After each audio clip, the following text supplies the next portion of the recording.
देखिए, तो आज एक बार फिर से एल्केन ग्रुप बढ़िया से पढ़ लेते हैं, ताकि उस वीडियो में बनाए थे तो उसमें लाइट झिलमिल कर रहा था, ताकि आप लोग को दिक्कत हो रहा होगा और अच्छे से वीडियो नहीं देख पाए होंगे। तो मैंने सोचा कि एल्केन ग्रुप एक बार फिर से बना देता हूँ आप लोग के लिए, ताकि वो अच्छा रहेगा। देखिए, एल्केन हिंदी में लिखा हुआ है, इंग्लिश में लिखा हुआ है, ठीक है। और एल्केन का समान सूत्र होता है CnH2n।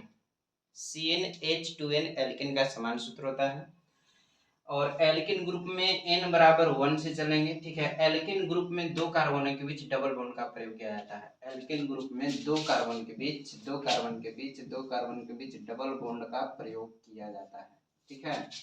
एल्केन ग्रुप में दो कार्बनों के बीच किसका प्रयोग किया जाता है? डबल बॉन्ड का प्रयोग किया जाता है। अब यहाँ ध्यान दीजिएगा,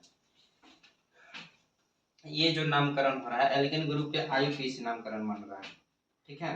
देखिए, जिस प्रकार से मेथ एथ प्रो ब्यूट चला था उसी प्रकार से यहाँ नंबरिंग कर 3 4 5 6 7 8 9 10, ठीक है। तो मेथ में ENE जोड़ेंगे। देखिए, एल्किन में क्या है कि एल्क में अगर ENE को हम जोड़ते हैं तो यहाँ देखिए एल्किन ALKN एल्किन बना हुआ है, ठीक। उसी प्रकार से यहाँ मेथ में ENE जोड़ेंगे तो मेथिन हो जाएगा, जैसे कि यहाँ पर है। उसी प्रकार से ये सारा ENE को जोड़ देंगे, तो जोड़ेंगे तो सब नाम लिख देते हैं, ठीक है। नाम आपको लिख के बता रहे हैं। अब देखो, जब IUPAC से नामकरण करते हैं तो उसमें ENE का प्रयोग करते हैं। देखिए, एल्केन में ENE जोड़ेंगे तब एल्किन बनेगा, ठीक है। तो मेथ में ENE जोड़ेंगे तब मेथिन हो गया, एथ में ENE को जोड़ेंगे तो एथिन हो जाएगा, प्रोप में ENE को जोड़ेंगे तो प्रोपेन हो जाएगा। तो ये जो नामकरण है ये IUPAC से नामकरण है, ठीक है। ये कौन सा नामकरण है? IUPAC नेम है। जैसे मेथ में ENE जोड़े तो मेथिन, ईथ में जोड़ेंगे तो एथिन हो जाएगा, प्रोप में जोड़ेंगे तो प्रोपिन हो जाएगा, ब्यूट में जोड़ेंगे ब्यूटिन हो जाएगा, पेंट में जोड़ेंगे पेंटिन हो जाएगा। कॉमन नाम जब इसको लिखना है तो उसमें YLENE को जोड़ने पड़ता है। तो YLENE जब जोड़िएगा तब उसका IUPAC नेम का उसका कॉमन नाम हो जाएगा, साधारण नाम। जैसे कि हम मेथ है, मेथ में अगर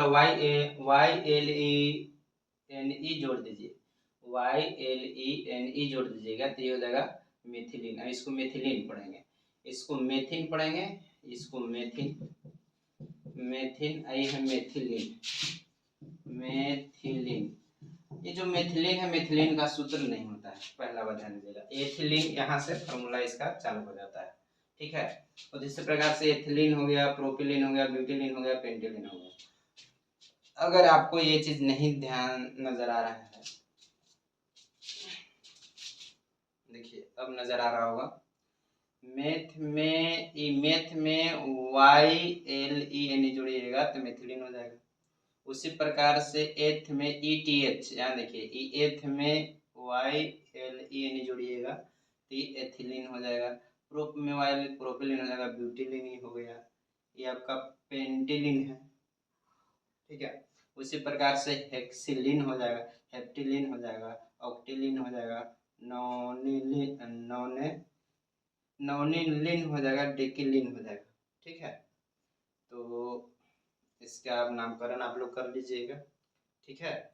और हम अब फार्मूला निकालते हैं, यह आपको समझ में आ गया होगा।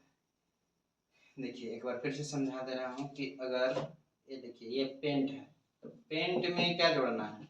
YLENE, इस हो जाएगा पेंटिलीन, इसको पढ़ेंगे पेंटिलीन, ठीक है ना। तब इसका फॉर्मूला निकालते हैं, फिर कॉमन नाम, संरचना सूत्र, आयुक्ति सूत्र सब चलेंगे, ठीक है। इसको आप लोग स्क्रीनशॉट ले लीजिए, हो गया। चलो, बहुत बढ़िया। देखिए, तो अब फार्मूला निर्माण करने जा रहे हैं। एल्केन का समान सूत्र होता है CnH2n। यहाँ फार्मूला लिखेंगे, यहाँ उसका IUPAC नाम हो जाएगा और इसमें कॉमन नाम लिख देंगे, ठीक है। तो एल्केन ग्रुप में n बराबर आपको 1 से नहीं चलना है। क्यों नहीं चलना है? क्योंकि अगर आपको CnH2n, ये एल्केन का मेन फार्मूला है, n के मान अगर आप n बराबर 1 लेते हैं n बराबर अगर आप 1 रखते हैं तो C1I हो जाएगा H2 इंटू 1, तो C1IH2 हो जाएगा। ठीक है, तो इसी को CH2 भी आप लिख सकते हैं। CH2 किसी यौगिक का सूत्र नहीं होता है। ठीक है, CH2 किसी यौगिक का सूत्र होता ही नहीं, और जब होता नहीं है तो इसका संरचना सूत्र भी नहीं बनेगा। कार्बन एक है, हाइड्रोजन 2 है, कार्बन के 2 बॉन्ड खाली रह जाएगा, ये एक बॉन्डी और एक बॉन्डी, ये दोनों बॉन्ड कार्बन के क्या है, आपस में खाली है। इसलिए एल्केन ग्रुप में मेथिन का फॉर्मूला नहीं होता है, और मेथिन का मेथिल कॉमन नाम भी नहीं होता, क्योंकि फॉर्मूला ही नहीं हो रहा है तो उसका कॉमन नाम और आईयूपीएसी नाम बेकार है ना। चलिए, तो n बराबर अगर आप 2 रखते हैं, ध्यान देना दीजिएगा, n बराबर 2 रखते हैं, n बराबर 2 रखेंगे तो ये हो जाएगा CnH2n, यही फार्मूला है। तो यहाँ C2 हो जाएगा, IH2 इंटू 2 कर देंगे, क्योंकि n 2n गुना में है तो C2 और H4 हो जाएगा। तो यहाँ पर ये C2H4 से चलेंगे, और n का मान अगर आप 3 रख देते हैं तो C3 और H6 हो जाएगा। कैसे होगा, यहाँ पे देखिएगा, CnH2n है तो n बराबर 3 लेंगे तो ये C3IH2 इंटू 3 करेंगे तो ये C3 और H क्या हो जाएगा, 6। ठीक है, तो यहाँ पे हो जाएगा C3 और H6। ठीक है, इसी प्रकार से आगे फार्मूला बना लेंगे। तब अगर आगे फार्मूला निकालने के लिए क्या करेंगे, देखिए एक छोटा सा ट्रिक है कि यहाँ पे क्या ट्रिक आजमाना है कि दोनों का अंतर निकाल लेना है। तो दोनों के जब अंतर निकालेंगे तो यहाँ देखिए, यहाँ कार्बन 3 है, यहाँ हाइड्रोजन 6 है, यहाँ कार्बन 2 है, इसमें हाइड्रोजन 4 है, तो 3 में से 2 कार्बन चल जाएगा तो क्या बचेगा, एक हाइड्रोजन C2 का। अब ये निकाला, C2 को निकाला, ये निकाला,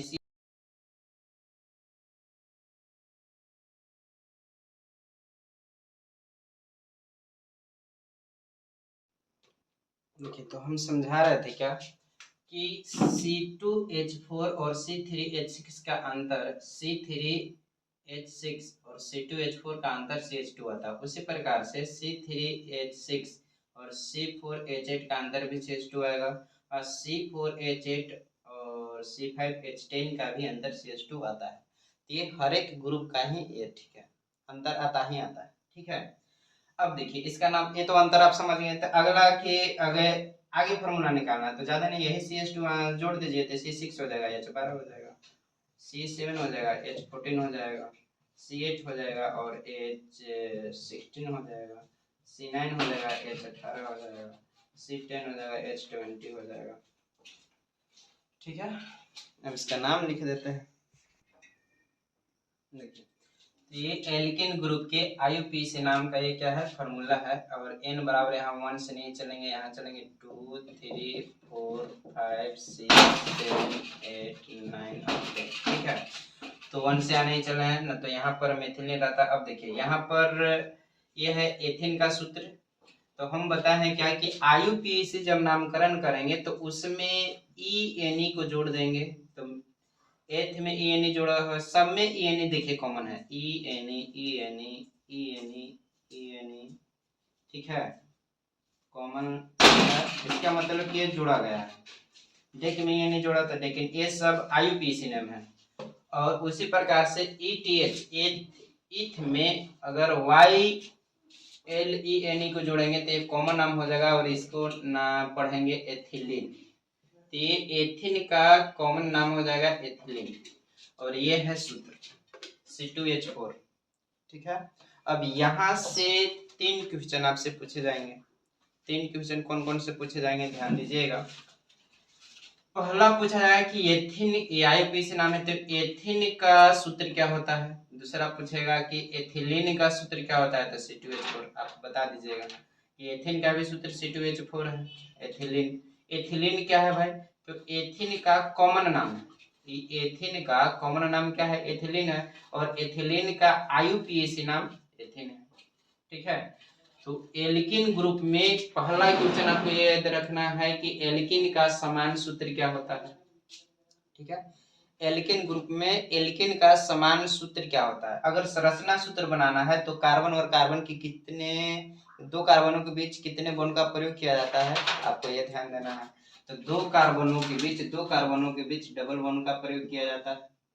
कितने बॉन्ड का? डबल बॉन्ड का प्रयोग किया जाता है। अब देखिए ये है C3H6, इसका नाम है प्रोपिन, और ये प्रोपिन का ये जो प्रोपिन है, प्रोपिन आईयूपीएसी नाम है, और ये प्रोपिन का कॉमन नाम है प्रोपिलीन, ठीक है। और यही प्रोपिलीन का आईयूपीएसी नाम जब पूछेगा तो प्रोपिन हो जाएगा।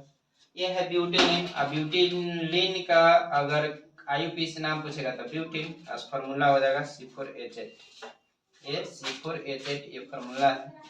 तो ये ब्यूटिलीन का भी यही फार्मूला होगा और ब्यूटेन का भी यही फार्मूला होगा, क्योंकि ब्यूटेन का कॉमन नाम ब्यूटिलीन है, और ये जो ब्यूटेन है ये इसका आईयूपीएसी नाम है ब्यूटिलीन का, और फार्मूला C4H10 होगा, ठीक है। तो आपको 1 2 3 आइए 4 आएगा, आपको यहाँ पे याद रखना है पेंटिलीन तक, पेंटिन तक, ठीक है। तो पेंटिन का जो सूत्र होता है C5H10 होता है, और ये पेंटिन जो है नाम ये आईयूपीएसी नाम है, ये पेंटिलीन जो है एक कॉमन नाम है, पेंटिलीन क्या है? ये कॉमन नाम, ठीक है। तो आपने क्या सीखा कि एल्केन का समान सूत्र CnH2n होता है। आपको अब इसमें क्या क्या याद करना है? तो याद करना है सबसे पहले कि एल्केन का समान सूत्र CnH2n होता है, उसके बाद इसके सदस्य में कौन कौन याद करना है? ये एथिन का याद करना है, प्रोपिन का याद करना है, ब्यूटिन का और पेंटिन का। आप 3 भी याद रखेगा तो काफी है, एथिन प्रोपिन ब्यूटिन, ठीक है। एथिन का सूत्र होता है C2H4, प्रोपिन का C3H6, ब्यूटिन का C4H8 और पेंटिन का C5H10 होता है। इसमें आपको क्या ध्यान देना है कि एल्किन ग्रुप में जब भी कार्बन रहेगा तो कार्बन के दोगुना आपका हाइड्रोजन रहेगा, ठीक है। जैसे यहाँ पर देखिए, यहाँ 2 कार्बन है तो हाइड्रोजन 4 है, यहाँ 3 कार्बन है तो इसमें हाइड्रोजन 6 है, यहाँ 4 कार्बन है तो यहाँ हाइड्रोजन आपको मिलेगा 8, और यहाँ 5 कार्बन है तो यहाँ हाइड्रोजन 10 है, और यहाँ 6 कार्बन है तो यहाँ हाइड्रोजन 12 है। तो जैसे ही अगर कार्बन के दुगना हाइड्रोजन मिल जाता है तो आपको समझ लेना है कि यह एल्किन ग्रुप से जुड़ा हुआ है, ठीक है, एल्किन ग्रुप से जुड़ा हुआ है। और यही एल्किन का समान सूत्र होता है CnH2n। क्या होता है? CnH2n समान सूत्र होता है। और इसमें आपको क्या क्या याद रखना है?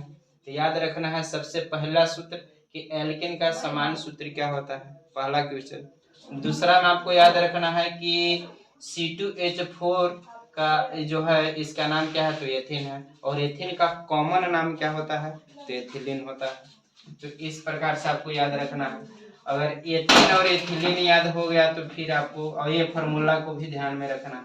अब हम बात करते हैं संरचना सूत्र पर, ठीक है। तो आप लोग क्या कीजिए कि इसको नोट कर लीजिए, स्क्रीनशॉट ले लिया जाए, ठीक है। तो देख लो, चलिए। तो देखिए अब हम इसका संरचना सूत्र पर बात करेंगे। संरचना सूत्र को इंग्लिश में स्ट्रक्चर फॉर्मूला बोलते हैं,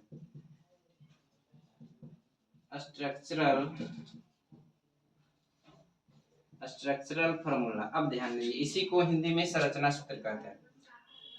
ये है C2H4, इसका नाम है एथिन, इसका नाम क्या है, एथिन। कॉमन नाम एथिलीन होता है। इसमें 2 कार्बन है, तो 2 कार्बन है तो सबसे पहले आप 2 कार्बन दीजिए।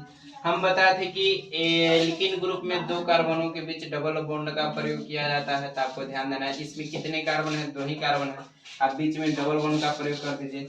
बच्चे कहते क्या है इसमें कि सर हम कितना बॉन्ड दें आगे की पता नहीं चलता है। तो देखिए ये जो बॉन्ड है डबल बॉन्ड, ये दोनों कार्बनों के लिए है, और एक कार्बन के 4 बॉन्ड अपना होता है।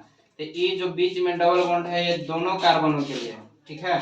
तो जब दोनों कार्बनों के लिए है तो अब इसको 4 बॉन्ड होना है, 4 बॉन्ड इसको देना है, तो 2 यहाँ पर है तो 2 और बॉन्ड देना है, तो 2 और बॉन्ड इस प्रकार से सिंगल सिंगल दे दीजिए, और इधर भी ऐसे कर दीजिए, तो ये 4 बॉन्ड हो जाएगा। और इसमें 4 हाइड्रोजन है तो 4 हाइड्रोजन फिट कर दीजिए। ये हुआ इसका संरचना सूत्र। ये किसका हो गया, ये एथिन का संरचना सूत्र हो गया। और इसका अगर युक्ति सूत्र की बात करता है तो इस कार्बन के साथ कितना हाइड्रोजन है, तो युक्ति सूत्र अगर लिखना है तो यहाँ पर ये ध्यान देना है कि किस कार्बन के साथ कितना हाइड्रोजन जुड़ा हुआ है। ठीक है। तो इस कार्बन के साथ 2 हाइड्रोजन है तो यहाँ पे लिखेंगे CH2। यहाँ डबल बॉन्ड है तो डबल बॉन्ड लिखेंगे। इस कार्बन के साथ 2 हाइड्रोजन है तो यहाँ CH2। ये क्या कहलाएगा? ये कहलाएगा युक्ति सूत्र। युक्ति सूत्र इसको बोलेंगे, या तो इसी को संघनित सूत्र बोलते हैं। संघनित सूत्र कहिए या युक्ति सूत्र कहिए, बात एक ही है। ठीक है। अगर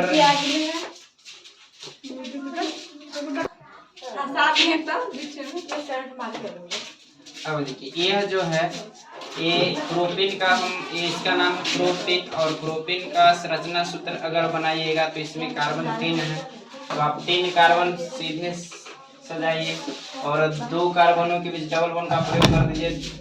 ये 2 कार्बनों के लिए डबल बॉन्ड काम करेगा।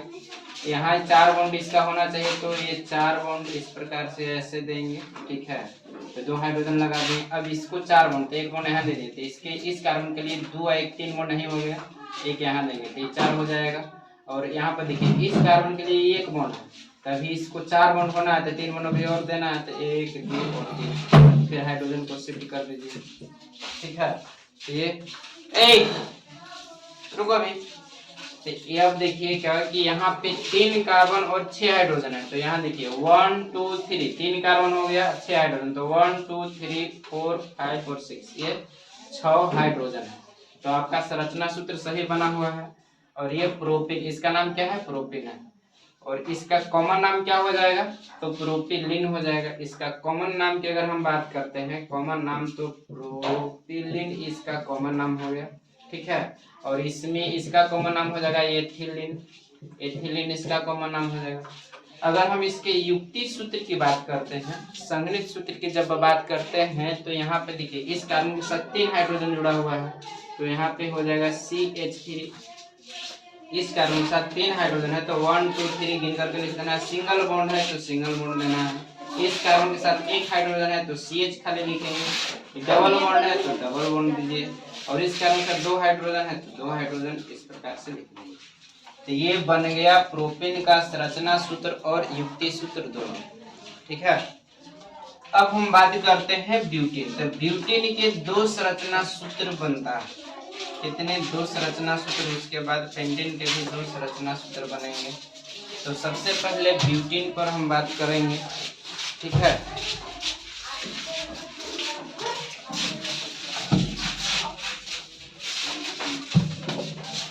ब्यूटेन का जो सूत्र होता है C4H8 होता है। तो इसमें 4 कार्बन है तो 4 कार्बन आपको इस प्रकार से सीधी लाइन में लिखना है। उसके बाद किनारे यहाँ पर डबल बॉन्ड का प्रयोग कर सकते हैं। प्रत्येक कार्बन के 4 बॉन्ड होना चाहिए तो 4 बॉन्ड आपको दर्शाने ही पड़ेगा। ठीक है। इस प्रकार से अब देखिए सबके लिए 4 बॉन्ड हो गया। अब आपको क्या करना है कि हाइड्रोजन को शिफ्ट कर देना है। हाइड्रोजन शिफ्ट कर दीजिए।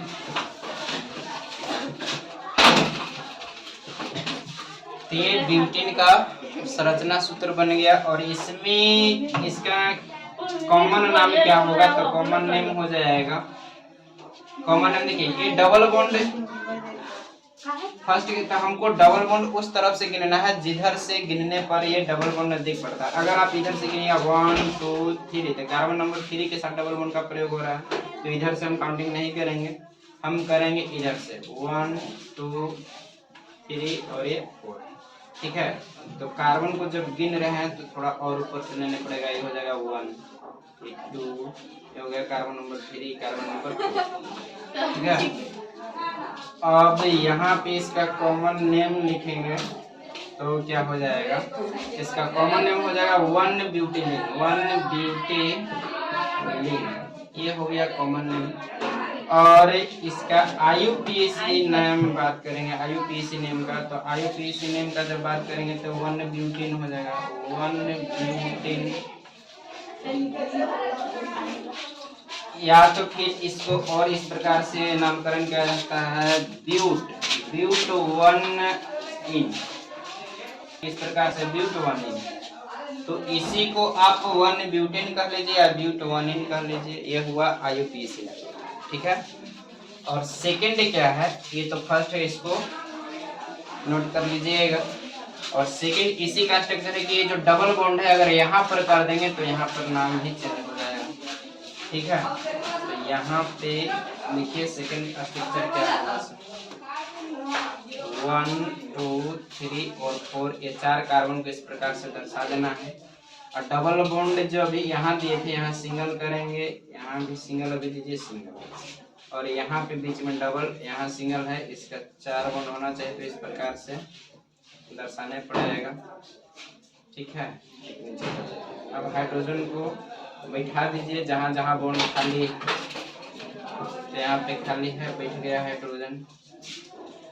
अब देखिए इसमें क्या गिनना है, गिनना यह है कि कार्बन की संख्या 4 है या नहीं है। तो 1 2 3 4 कार्बन की संख्या 4 है, हाइड्रोजन कितना 8 है, तो 1 2 3 4 5 6 7 8, 8 हाइड्रोजन है। अब देखिए लेफ्ट से गिने या राइट से गिनिए, ये डबल बॉन्ड दोनों तरफ से कार्बन नंबर दूसरे के साथ ही जुड़ा हुआ है। तो ये 1 है, ये 2 है, ये 3 और ये 4 हो जाएगा। अगर आप इधर से ही काउंटिंग करते हैं तो 1 2, कार्बन नंबर दूसरे के साथ डबल बॉन्ड है, तो आप इसका सबसे पहले कॉमन नाम लिख लीजिए। तो कॉमन नेम हो जाएगा 2-ब्यूटिलीन, 2-ब्यूटिलीन। और इसका IUPAC नेम होगा, IUPAC नेम हो जाएगा 2-ब्यूटीन, 2-ब्यूटीन। क्यों 2-ब्यूटीन हो गया, क्योंकि डबल बॉन्ड का प्रयोग कार्बन नंबर दूसरे के साथ किया गया है, इसलिए 2-ब्यूटीन का यहाँ प्रयोग किया जाएगा। ठीक है, तो ये रहा संरचना सूत्र, और संरचना सूत्र में स्ट्रक्चर के अनुसार उसका कॉमन नेम और IUPAC नेम फिर नामकरण किया जाता है। ठीक है, तो आपने इस वीडियो में एल्केन ग्रुप के बारे में पूरी अच्छी तरह से जानकारी लिया, और इस प्रकार से अब मुझे विश्वास है कि अब ये वीडियो देखने के बाद इस ग्रुप से किसी का भी स्ट्रक्चर हो या फार्मूला हो या एल्केन ग्रुप में से चाहे किसी का भी हो, आप लोग आसानी से बता सकते हैं। ठीक है, तो फिर मिलते हैं अगले हम एल्काइन ग्रुप के साथ। जो एल्काइन ग्रुप है वो आपको अगले टॉपिक में पढ़ाएंगे, एल्काइन। ठीक है, तो एल्काइन ग्रुप के साथ उसमें मिलेंगे, उसमें भी आपको फार्मूला से लेकर के संरचना सूत्र तक आपको सिखाएंगे, बताएंगे। ठीक है, ठीक है।